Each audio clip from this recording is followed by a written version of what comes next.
O Segredo de Nikolas Tesla, um dos maiores gênios da época da eletricidade e do eletromagnetismo.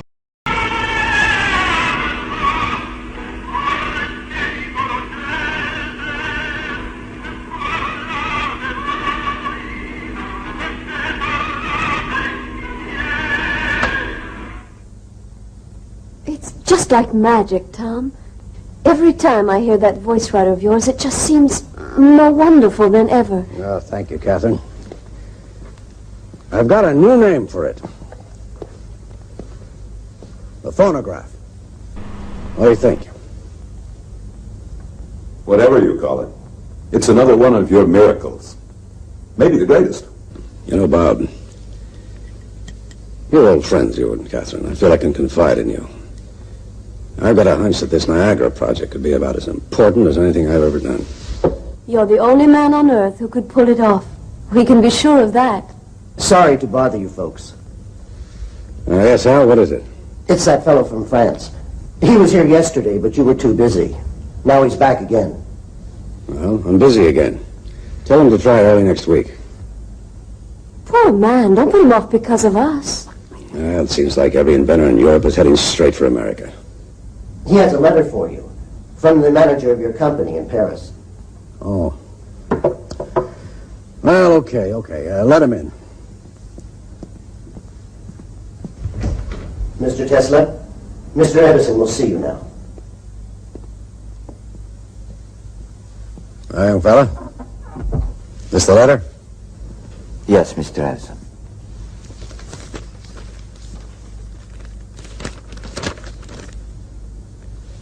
Well, it says here, this will introduce Mr. Nikola Tesla. Okay, Tesla, consider yourself introduced. Mr. Tesla, welcome to America. Thank you, miss. It's Mrs. I'm Mrs. Robert Johnson, and this is my husband. Maybe he'd rather see you alone. Oh, no, I would be happy if you would stay, Mrs. Johnson. What I would like to talk about can be of benefit to the whole of humanity.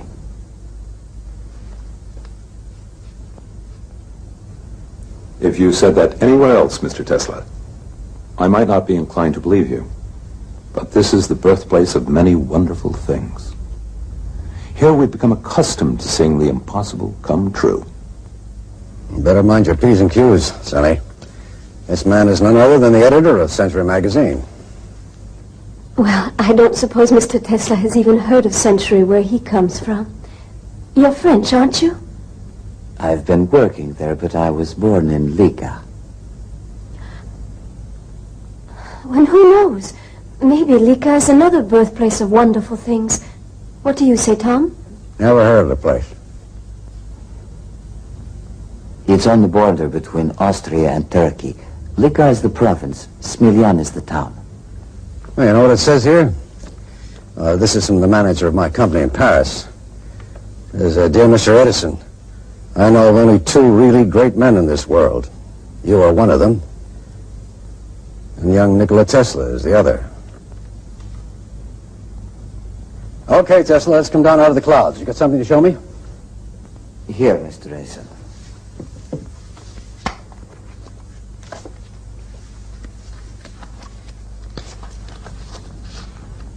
As you see, this is a rotating magnetic field. Well, what's it for? It cuts the coils at point A and induces a current which flows to the contact rings at point B. You expect that to start your motor? Of course, and there is no wasted power from long-distance transmission. You seem to have forgotten something, Sonny. You don't have a commutator.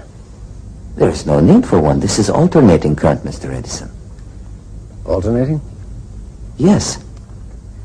Using direct current, you'd need over 100 power stations to light up the city of New York, and even then the outskirts are left in darkness, because direct current cannot reach that far. But with my system, I guarantee that just one power station can light the whole city, and the whole state as well. We are throwing the power given to us by nature to the winds. Electric power, in its present form, is not only imperfect, it's unnatural. As I know you will agree, Mr. Edison, we are out of step with nature's harmony. With alternating current, we are talking about energy in an undreamt of degree. We will build new power stations and demolish old ones. It's a giant step forward. It will transform the whole world. Demolish all my power stations? Just because of this little motor of yours? But, Tom... You know what they call me, Tesla? They call me the king of electricity. I've transformed the world already. And everything I have accomplished has been based on direct electric current. You're heading up the wrong street with this thing, believe me. It's a dead end. Where are you going? I'm sorry. I'm very sorry to have taken up your time. Well, I thought you wanted to work for me. You have an original mind. Maybe even a brilliant one. Just because you made one little mistake doesn't mean I'm going to throw you out in your ear. I can use all the bright people I can get. You'll be here tomorrow morning, 7 o'clock, sharp. Thank you. I'm so grateful. Goodbye. I'm sure we'll be seeing more of each other, Mr. Tesla. I hope so. So do I.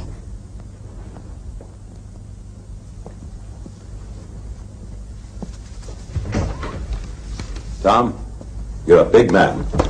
Oh? Yes. I'm glad you were so generous. He's a very young and interesting person. And he came all the way to America just to work with you. I would have hated to see him lose the chance. Well, I've got an eye for brains, Catherine. He's a bit wrong-headed, but got something all the same. We'll knock some sense into him, you'll see.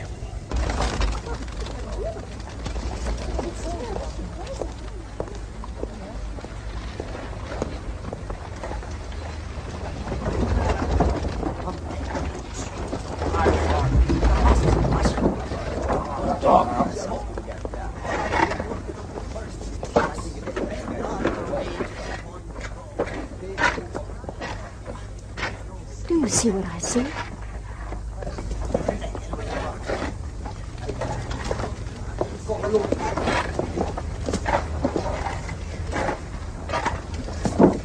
Mr. Tesla? Good afternoon, Mr. Johnson. Mrs. Johnson? Is this some kind of a scientific experiment, or are you actually doing what it looks like you're doing? I am digging a ditch, Mr. Johnson. That's fairly obvious. Then you must no longer be with Edison. That's obvious, too. What happened? There were differences between us. I'll go see him right away. Then fix it up. Thank you, Mr. Johnson, but in some ways this is better than the place I left. If you are really through with Edison, Bob will find something for you on the magazine. Won't you, Bob? Yes. Give him your card. And please, Mr. Tesla, come up out of that ditch. We don't stop work until 5, Mrs. Johnson. Then 7 will be fine. We'll see you at our house. The address is on the card. You promise? Yes, I promise.